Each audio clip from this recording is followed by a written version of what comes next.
Olá, é uma honra muito grande estar novamente participando de um evento criado pelo Comitê Europeu de Naturopatia. Me sinto agraciada de estar participando do 8º Congresso Europeu de Naturopatia, onde já fiz uma participação e que foi muito feliz para mim pessoalmente e acredito que para a fitoterapia. Nós temos vivido dias de muita tribulação, de muito descontrole, onde as pessoas estão sendo fortemente atingidas pelas doenças mentais. Isso se agravou depois da pandemia. Há muitas questões de isolamento, de ansiedade, depressão, e os índices estão alarmantes em todos os países do mundo. Mas eu posso falar com autoridade, com propriedade, sobre os índices que atravessam a nação brasileira, que são alarmantes diante de todo mundo. E entendo também que a fitoterapia pode desenvolver um trabalho interessante de prevenção quando aplicada no início do processo, quando as pessoas adentram ao sofrimento emocional, porque ele é o caminho inicial até chegar na doença mental. O meu nome é Isilda Ferreira, sou fitoterapeuta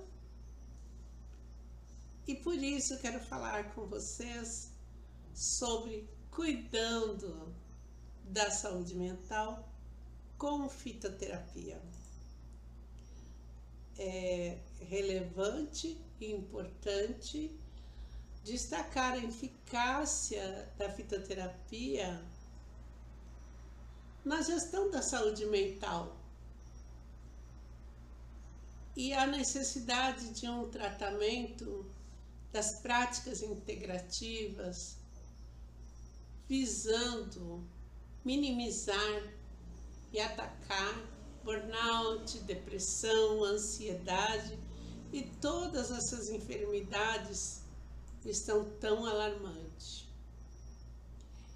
Importante ressaltar que a saúde mental é fundamental para o bem-estar geral das pessoas, né? E a fitoterapia tem uma abordagem que pode ser considerada promissora, com um mínimo de efeito colateral, que é uma alternativa viável, acessível, para a gente lidar com essas doenças da alma. E ao mesmo tempo promove uma consciência sobre a importância de reconhecer os primeiros sinais do distúrbio emocional, que ultimamente a gente não tem se importado muito. Nós não nos reconhecemos mais, não olhamos para as nossas necessidades básicas emocionais. Temos olhado essencialmente para as necessidades físicas, sobre correr, exercitar, mas o bem-estar das nossas emoções há muito tempo vem sendo relegada a um segundo ou terceiro plano. A saúde mental influencia não só o estado emocional, mas também uma capacidade que nós temos de lidar com os desafios da vida e manter relacionamentos saudáveis. Quando não estamos bem emocionalmente, não conseguimos. E na verdade, quando nós não conseguimos, esse impacto na nossa qualidade de vida é gigante. Quando não estamos bem emocionalmente, nosso trabalho não prospera. A capacidade de desfrutar das atividades diárias, o ambiente de trabalho, nada disso flui e nós ficamos limitados. Por isso, cabe a cada um de nós dar uma atenção especial a si mesmo. Claro que não é a atribuição de cada um se nós chegamos ao distúrbio da saúde mental, mas desde sempre devemos ser orientados, ensinados a priorizar a nossa saúde como um todo. Assim como nós vamos ao médico quando estamos doentes fisicamente, não precisamos ir ao médico já quando estamos doentes emocionalmente. Precisamos fazer a prevenção, precisamos reconhecer quando a nossa alma está em aflição, quando estamos num trabalho que tem nos deixado frustrados e nem sabemos porquê. Muitas das vezes, hoje em dia, é comum também as questões do assédio que tem adoecido as pessoas. E nesse sentido, aqui no Brasil, nesse ano, nós vamos começar a implementação da NR1, a norma reguladora número 1, que ampliou o seu alcance e se estendeu até a prevenção da doença mental. Considerando esses efeitos do assédio moral, do assédio psíquico e as consequências, os danos que podem trazer ao seu funcionário. Bem, os sinais iniciais da depressão e da ansiedade. Na verdade, nós não temos muita facilidade em reconhecer a doença em nós mesmos. Mas alguns sinais são recorrentes. Uma tristeza persistente, a perda de atividades muito apreciadas antes que a gente vai deixando para trás. Talvez você mesma não perceba, mas se lá no seu local de trabalho você vê que o seu amigo, que toda sexta-feira ia com você para o happy hour, de repente, não quero mais, não, eu vou para casa, não, eu prefiro ficar vendo um filminho, eu quero descansar. Isso já é um indício de que aquilo que era corriqueiro na vida dele está deixando de ser. Esteja com um olhar sensível, esteja com um olhar atento, porque talvez ele mesmo não perceba neste momento o que está acontecendo. Já a ansiedade pode se manifestar como uma preocupação excessiva, uma inquietação, uma dificuldade de concentração. Quando a gente reconhece esses sintomas, isso é fundamental para um tratamento eficaz, início de um tratamento eficaz. E uma vez reconhecido a importância, a existência desse momento, desses sinais que são tão pequenos, são sutis, pequenas variações, pequenas modificações, isso permite uma intervenção mais rápida e eficaz, minimizando o efeito negativo na vida do indivíduo. E aí existem maiores chances de recuperação. Talvez, e a gente precisa desenvolver um olhar empático para com o outro e para consigo mesmo. Uma abordagem que seja capaz de lidar com essas mudanças iniciais. E como é que a gente faz isso? Olhando, em primeiro lugar, olhando sinceramente para si mesmo. Ai, mas eu não era assim. Ai, eu tô tão parada. Eu acho que eu tô cansada. Será que é só isso? Nós precisamos aprender a validar os nossos próprios sentimentos, a poder olhar. Se você não quer falar para o seu amigo, fale para si mesma: eu não estou bem e não sei o que é que está acontecendo. Aí é o momento que você pode buscar ajuda, buscar um terapeuta, buscar um médico, alguém que vai te dar uma direção mais objetiva. Talvez seja só uma fase e você vai chegar no médico e ele fala: seus exames estão ótimos, você não tem nada, conversei com você, não há maiores problemas, talvez uma insatisfação, mas você não está adoecendo. Pronto, é o suficiente para que você se sinta tranquila, respeitando e validando os seus sentimentos, criando um ambiente seguro para si mesma. Quando você observa, vai atrás, desenvolveu a conexão humana, o seu processo de cura, ainda que você não esteja doente, já foi estabelecido, porque você se posicionou, você foi lá, você se informou, você verificou. E por que isso é tão importante?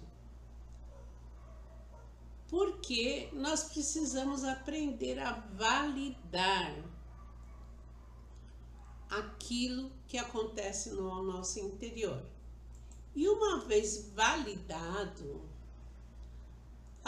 nós podemos usar a fitoterapia, porque existem dados científicos que comprovam que o uso da fitoterapia nos distúrbios emocionais tem uma eficácia gigante.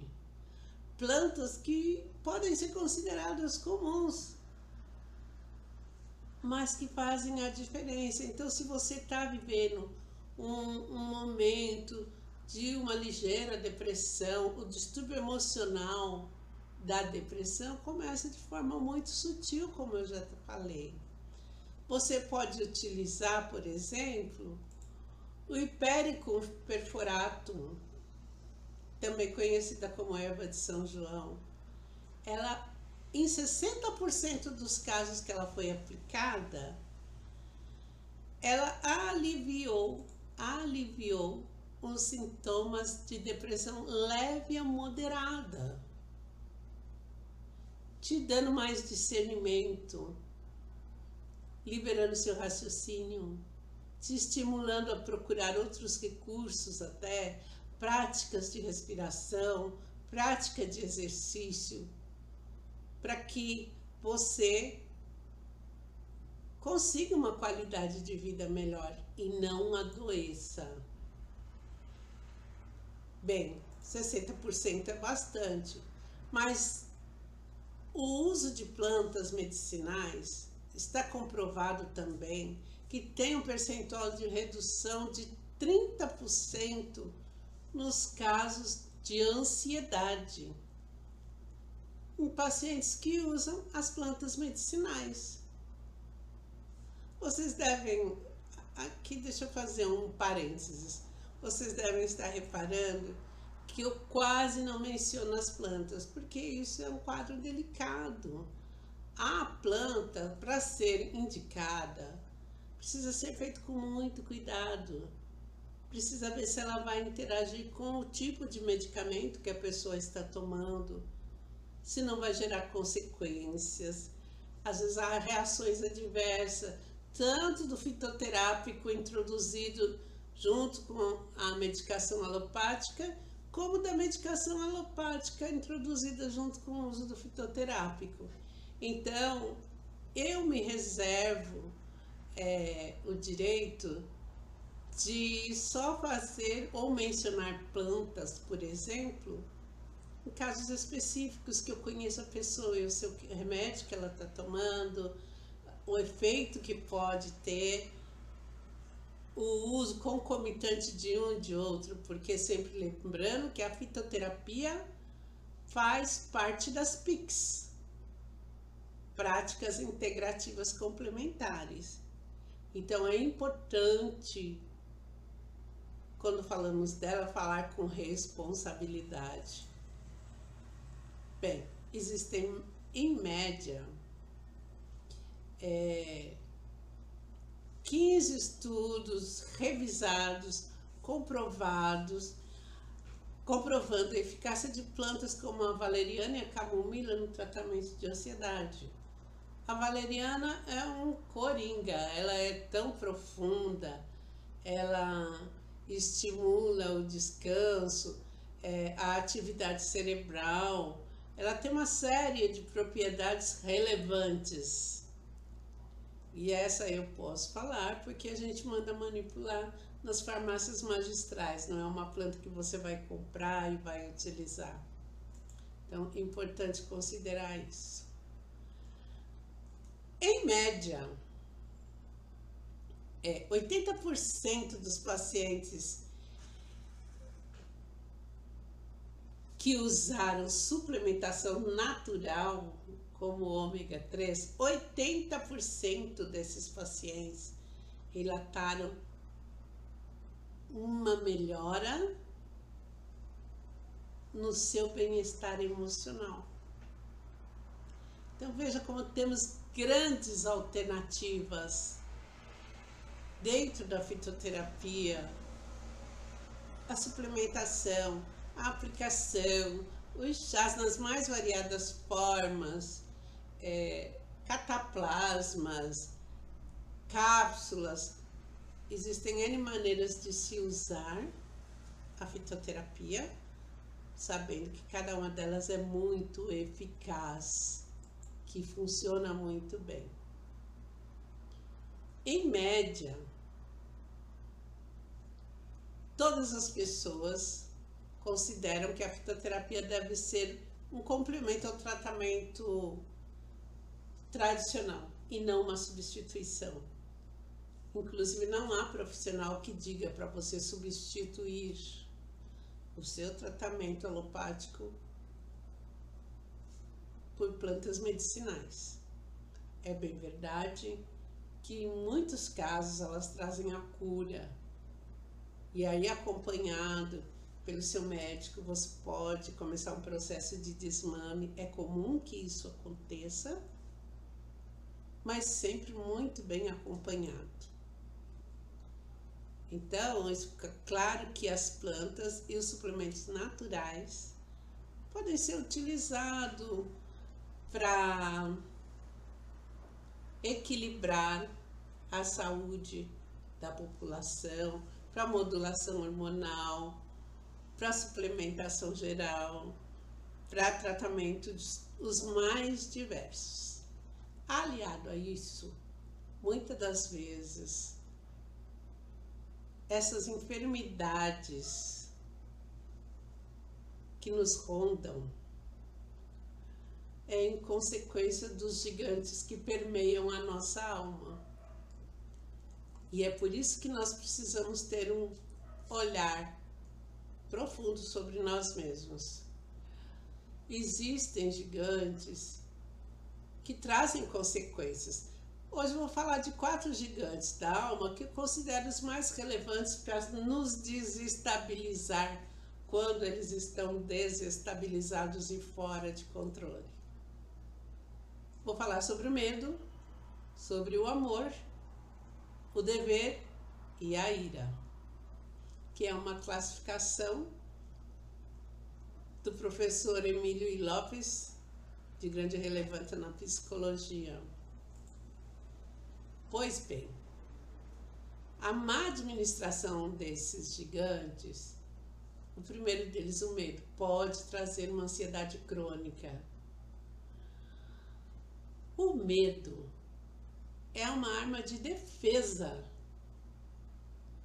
é um alerta para que nós possamos nos defender. Mas hoje, as pessoas se sentem constantemente ameaçadas. E isso prejudica a sua qualidade de vida, a sua interação social, desencadeando quadros de ansiedades relevantes.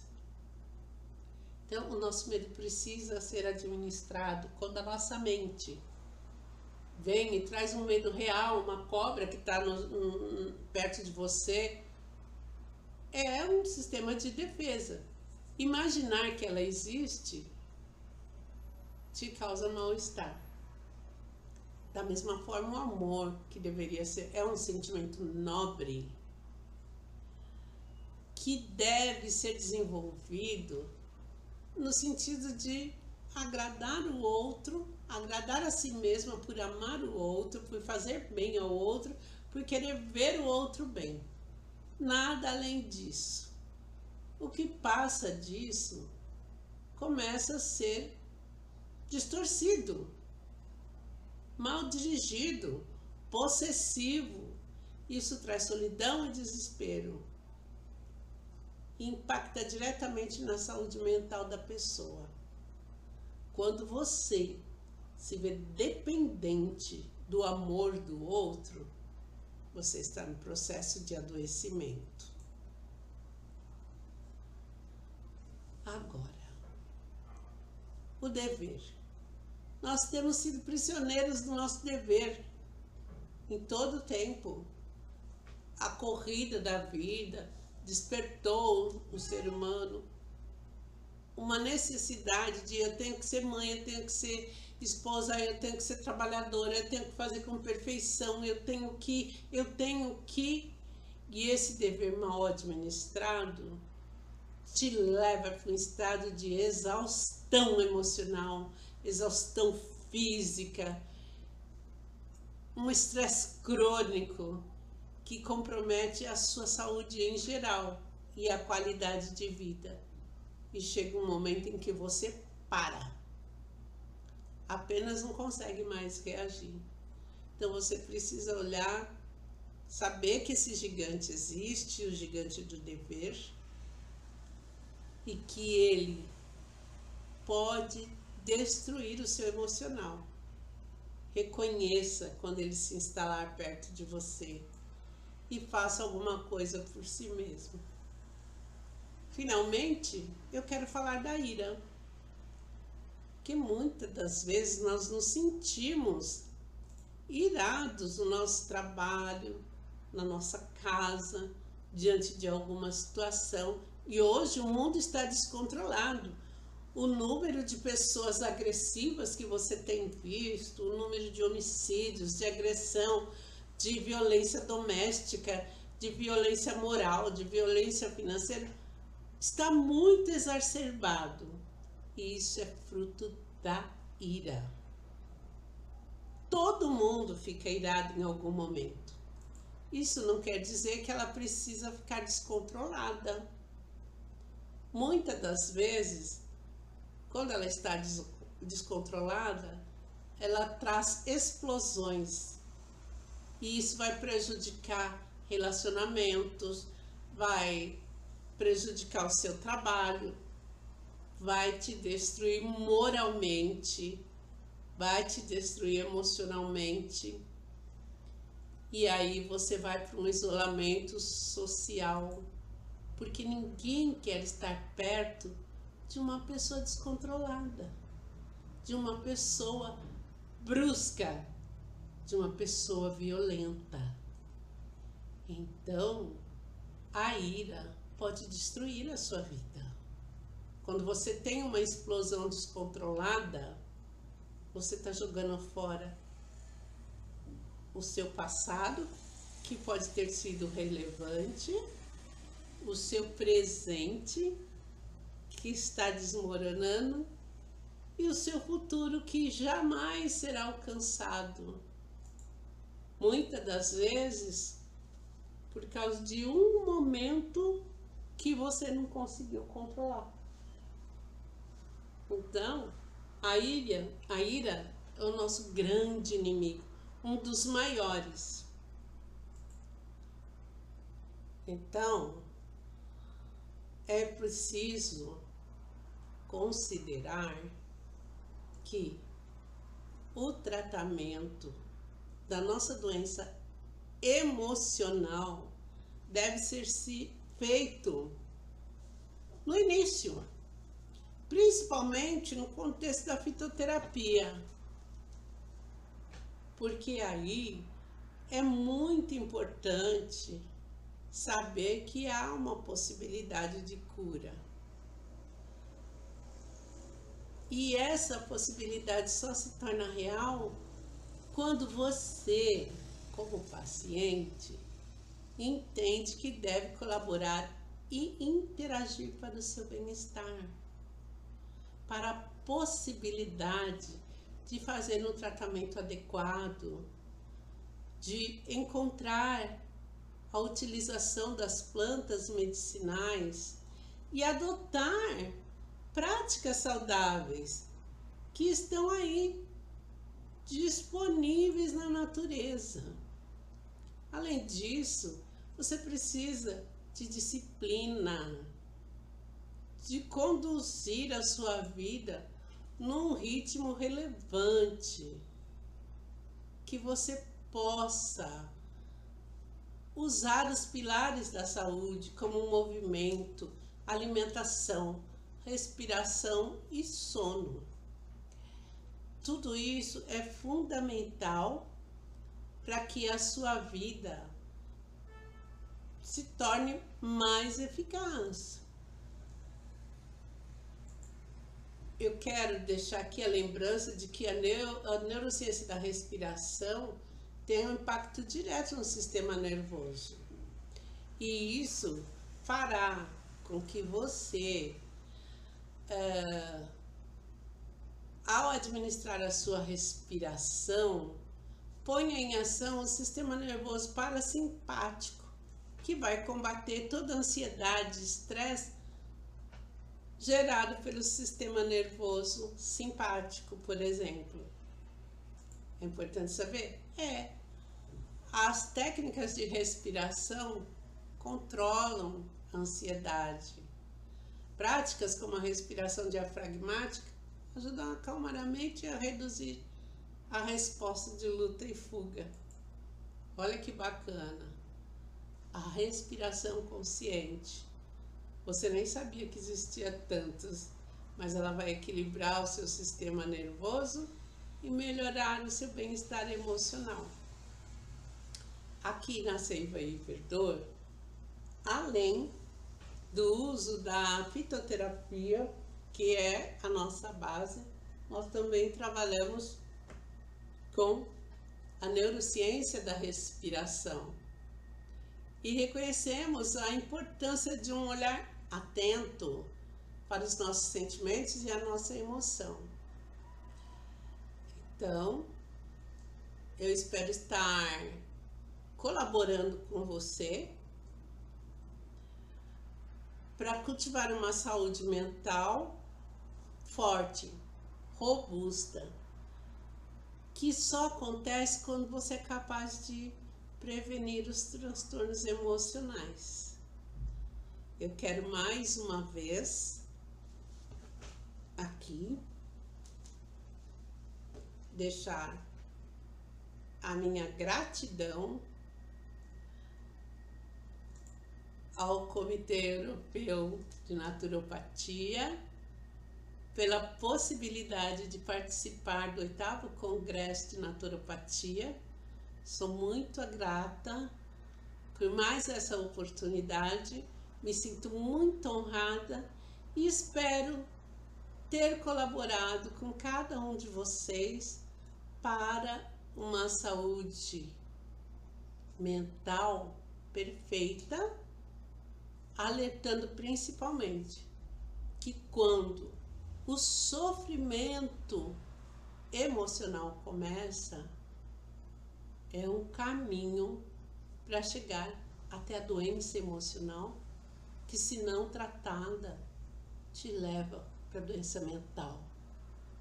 Então, o sofrimento emocional sempre vai existir. Nós somos seres emocionais. Mas cuide-se. Olhe para si mesmo.